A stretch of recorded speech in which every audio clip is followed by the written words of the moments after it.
Tapi kita mesti pahami bahwa yang nyata hari ini kesulitan untuk mengakses. Bahkan ketika emak-emak ini punya uang, dia tidak bisa beli itu. Kan itu intinya kan. Karena konsumsi itu nggak mungkin ditunggu sampai ada semacam kepastian hukum.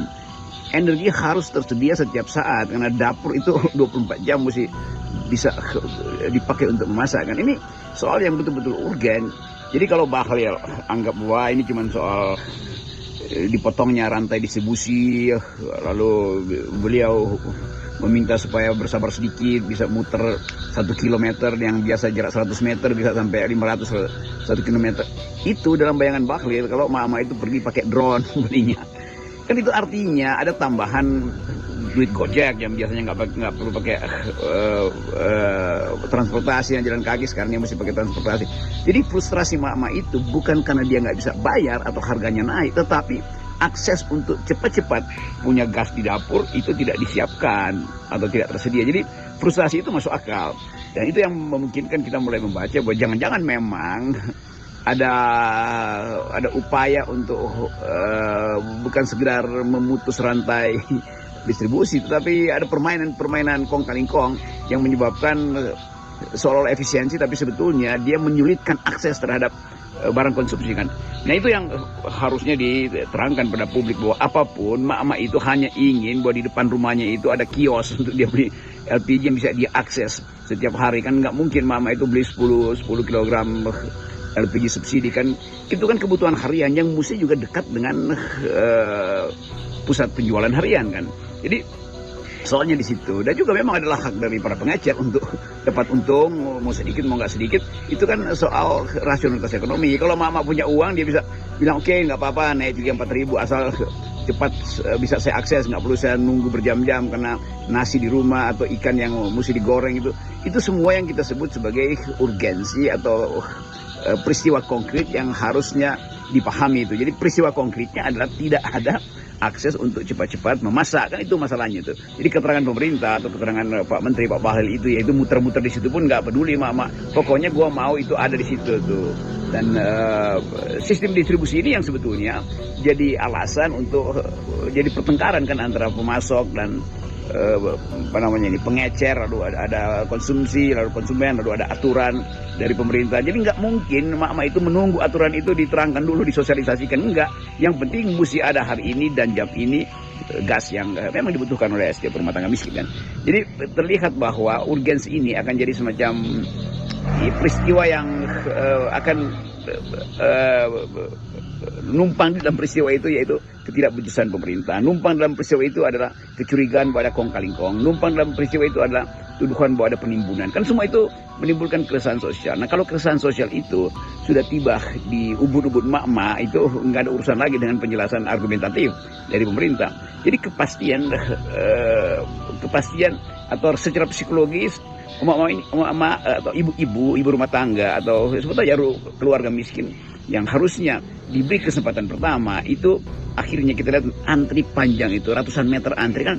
Bukan peradaban yang Pancasila suruh orang antri sambil menunggu kepastian ada nggak tersedia stoknya, sementara Bahlil hanya mengucapkan ya bersabarlah nanti akan diatur, tidak ada kelangkaan. Loh faktanya ada antrian kan, itu dasarnya kan.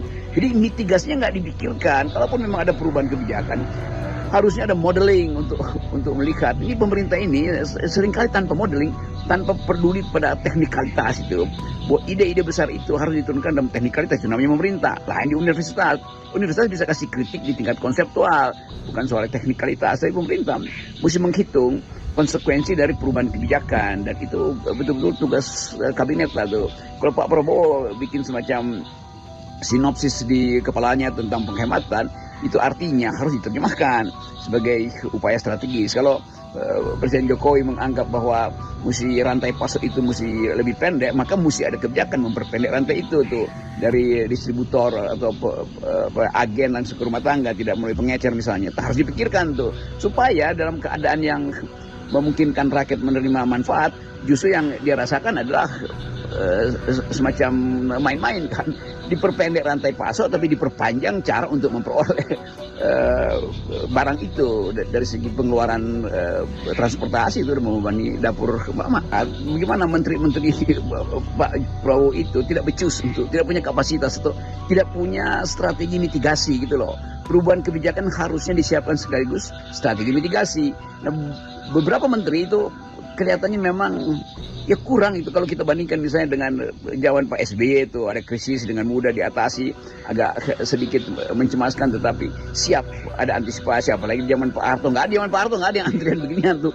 Di zaman ketika Orde Baru justru yang diutamakan adalah kebutuhan dasar atau basic needs kan itu intinya tuh.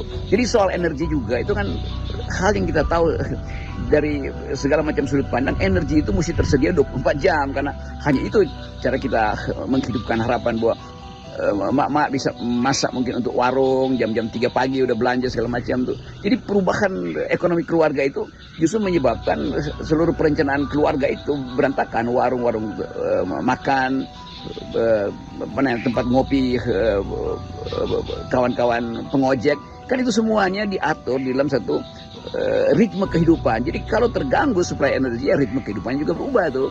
Jadi kondisional atau syarat-syarat untuk mengubah kebijakan itu harus juga ditempelkan di situ cara untuk mempercepat atau memperlambat ekses-ekses negatif dari perubahan kebijakan. Karena ada teorinya tuh, ada modelingnya atau macam-macam itu. Nah, menteri-menteri ini begitu banyak menteri di kabinet pertama Pak Prabowo ini yang mestinya ditatar ulang tuh, udah dibawa ke Magelang untuk didisiplinkan cara berpikirnya, nggak bisa juga diajarin oleh orang asing tentang konsep-konsep manajemen modern juga nggak paham-paham kan. Jadi memang harus diganti nih banyak menteri, di reshuffle lah.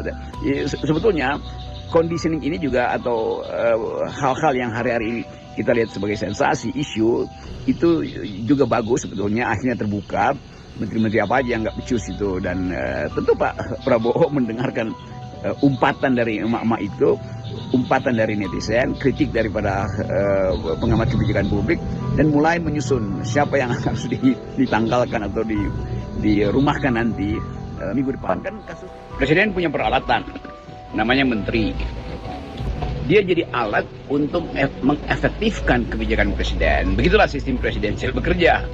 Sekarang ada peralatan yang namanya Menteri Bahlil membuat peralatan yang memusingkan presiden. Jadi betul-betul kabinet yang absurd. Jadi kalau di publik terjadi kekacauan dalam soal LPG dan itu akibat dari peraturan menteri sebagai alat presiden, presiden ikut bertanggung jawab.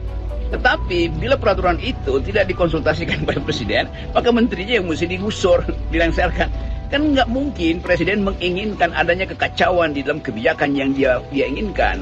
Jadi sebetulnya dengan logika yang sederhana, Menteri Bahlil mesti mengatakan saya bersalah karena peralatan saya sebagai peralatan tidak mampu untuk mengefektifkan diri menjadi peralatan presiden. Itu sebetulnya etikanya tuh. Nah, kemungkinan semacam ini juga bisa berlangsung atau berlaku di banyak hal di menteri yang lain tuh. Dan kelihatannya banyak menteri yang tidak paham bahwa dalam sistem presidensial, menteri itu adalah peralatan presiden. Jadi dia mesti menerangkan pada presiden apa aturan yang akan dia buat dan menerangkan potensi kekisruhan atau kekacauan. Dalam soal LPG ini udah ada yang meninggal akhirnya kan. Di pertanggungjawaban moralnya artinya Bahlil sebagai menteri tentu harus datang ke publik dan menyatakan bahwa dia salah membuat kebijakan. Kenapa? Karena dia tidak mampu mengantisipasi. Dia menteri yang tidak mampu mengantisipasi dengan kebijakan yang sebenarnya kebijakan yang dungu sebetulnya. Itu mengakibatkan penderitaan rakyat. Orang antri dan dengan alasan bahwa itu hanya butuh antrian sedikit lah demi efisiensi distribusi, tetapi kemudian tidak diterangkan tuh bahwa antrian itu bisa menyebabkan mak-mak itu yang berebut dan panik karena seolah-olah ada kelangkaan, dan memang ada kelangkaan. Itu tidak pernah diurai atau dijadikan semacam pelajaran mitigasi kan. Jadi udah 1 minggu problem ini akhirnya Bahlil itu mesti bertanggung jawab, dan pertanggungjawaban tertinggi dari seseorang menteri itu di dalam integritas dirinya ada mengundurkan diri. Itu itu dalilnya. Oke teman-teman, bagaimana menurut kalian penjelasan Bung Rocky ini terkait kisruh dari kebijakan Pak Menteri Bahlil ya terkait gas LPG 3 kilo ini yang diambil secara mendadak dan berakibat yang cukup fatal ya di masyarakat. Di semua daerah terdapat banyak antrian karena gas 3 kilo ini tidak lagi dijual di eceran.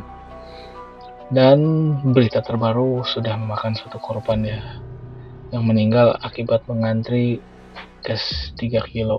Di sini Bung Rocky berkomentar atau berstatement bahwa Menteri Bahlil ini harusnya sudah dicopot karena dia sudah bikin kebijakan yang membuat sengsara terhadap rakyatnya. Dan anehnya lagi, kebijakan ini tidak dikonsultasikan sendiri ke presiden selaku atasan. Ternyata ini adalah inisiatif dari menteri tersebut ya, Menteri Bahlil. Dari pihak presiden juga itu sudah menyatakan bahwa kebijakan ini bukan atas perintah Pak Prabowo ya, jelas. Ini bikin pusing Pak Prabowo lagi. Dan ini diambil itu dikatakan tujuannya baik gitu ya, supaya harga LPG itu tidak mahal di masyarakat. Tapi kalau kita hitung-hitung lagi, untuk kita menuju ke pangkalan itu ada yang dekat, ada yang jauh. Nah di situ juga ada ongkos ya gitu ya.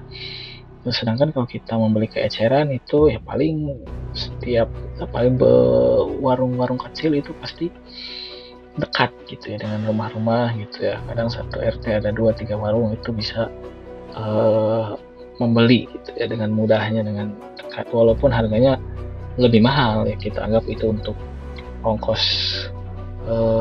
ngambil gitu ya, ongkosnya lah gitu, ongkos jalan gitu. Terus ada juga ibu-ibu yang ngomong bahwa kalau kita ke pangkalan itu resikonya itu kalau kita misal malam-malam itu bagi para pedagang itu habis gas gitu ya, itu kan pangkalan nggak buka 24 jam, sedangkan kalau warung eceran itu ada beberapa warung yang buka 24 jam gitu ya. Ada juga yang seperti itu curhat. Kemarin juga atau tadi siang atau kemarin itu ada berita terkait Menteri Bahlil ini dimarah-marahin ya sama rakyat gitu ya, yang merasa sangat-sangat dirugikannya. Dan gimana menurut kalian teman-teman, kebijakan ini apakah ada manfaatnya atau tidak gitu ya? Sedangkan dari pihak Bahlil sendiri itu untuk rakyat gitu ya, supaya harga gas melon murah, tetapi ini sampai memakan korban ya teman-teman. Ini mungkin kalau dari beberapa komentar harusnya dipersiapkan dulu, jangan dulu langsung main eksekusi gitu ya. Bagaimana ini untuk para pengecer disiapkan dulu supaya jadi pangkalan gitu ya, jangan langsung di stop seperti itu. Kita lihat beberapa komentar teratas. Jangan lupa terus gaungkan juga kasus pagar laut Pik 2 Adili Aguan dan Mulyono CS. Waduh, ini belum bisa move on ya dari kasus pagar laut, memang belum beres. Yang kedua, jika mencermati latar belakang Menteri SDM Bahlil, ibarat ranjau yang sengaja dipasang dan berpotensi bahaya bagi Presiden Prabowo. Waspadalah Presiden Prabowo, banyak intrik dari lingkaran dalam untuk kepentingan politik tertentu dari kelompok tertentu yang haus kekuasaan. Iya, dan memang harusnya menurut statement Bung Rocky ini Bahlil ini sudahnya harus di reshuffle ya teman-teman, harus dicopot gitu ya, karena dia udah bikin pusing Pak Prabowo ya gitu, dan terutama masyarakat kecil ya teman-teman. Bagaimana tidak, Pak Prabowo pusing. Dia harusnya menjalankan tugas dan perintah dari Pak Prabowo selaku presiden atasannya, dan inisiatifnya ini tidak disampaikan dulu ke atasannya gitu ya, main eksekusi. Akhirnya di sini juga menunjukkan reshuffle kabinet segera copot menteri-menteri yang bikin blunder, akhirnya blunder teman-teman. Silahkan komentar bagi yang setuju Menteri Bahlil di reshuffle, dan bagi yang ya kita lihat dulu aja lah gimana kebijakan barunya akan berakhiran enak atau tidak gitu ya terkait gas 3 kilo ini. Yang jelas per hari ini gas 3 kilo sudah kembali normal, bisa dijual lagi di eceran. Itu adalah instruksi dari Pak Prabowo sendiri, yang artinya Pak Prabowo sendiri itu tidak setuju mungkin dengan kebijakan yang seperti ini, seperti dadakan gitu ya. tidak memikirkan efeknya gitu, tidak dikonsultasikan terlebih dahulu, tidak di uji coba terlebih dahulu gitu ya. Selanjutnya, sudah ada yang mau mencoba membuat kebijakan tanpa konsultasi presiden, lupa kalau dia itu pembantu presiden. Wah, benar sih. Pecat Bahlil, wah ini ora, wah ini ditantang nih. Jangan cuma Bahlil yang nanti cepat dipecat, semua orang bawaan Jokowi di kabinetnya Pak Prabowo sebaiknya cepat dibersihkan. Tidak manfaat ngabisin anggaran, enggak juga mengebantu kinerja presiden. Wah, mungkin maksudnya supaya bersih ya gitu. Tidak ada lagi dua instruksi di dalam satu pemerintahan. Kita takutnya seperti itu, sehingga Pak Prabowo bisa fokus mengambil atau merekrut para menteri-menteri yang memang sesuai dengan keahliannya, bukan orang-orang yang titipan-titipan seperti itu. Mungkin sekian teman-teman komentar yang cukup menarik ya.